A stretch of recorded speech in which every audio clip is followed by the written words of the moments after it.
که چیرته افغانستان ته سوله راسي ولسمشر غني، حامد کرزي او عبدالله با څه کوي؟ کومې هیلې لري؟ تازه یې څه ویلي دي په دې اړه؟ هیله د مطلب تر پایه راسره وګورئ. درنو لیدونکو سلام، وخت مو پخیر.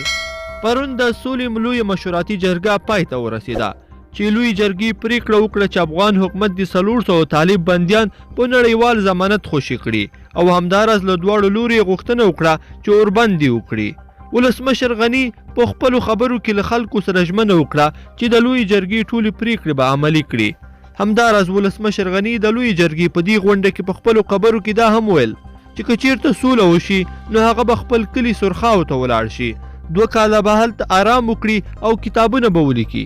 د لوی جرګې په وروستۍ ورځ پخواني ولسمشر حامد کرزي هم ګډون کړی و چې هغه د خپلې وینا پر مهال دا خبره وکړه چې که سوله وشي نو لومړۍ ورځ به مزار ته د چکر لپاره ځي او بیا به بدخشان ته ځي. د ملي مصالحې عالي شورا مشر عبدالله بیا وویل چې زه به بیا دولتي کارونه پر مخ وړم.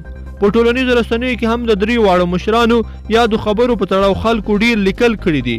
ځینو خو بیا لیکلي دي چې عبدالله بیا هم له واک ځان نه غورځوي او که سوله هم راشي هغه غواړي چې دولتي کارونه پر مخ یوسي. همداراز ځینو لیکلي دي چې حامد کرزي او ولسمشر غني دواړه لاړ شي نو بیا به په رښتیا هم هر څه عبدالله ته پاتې شي او ښایي هغه مهالې د ارمان هم پوره شي چې ټول دولتي کارونه پر مخ یوسي.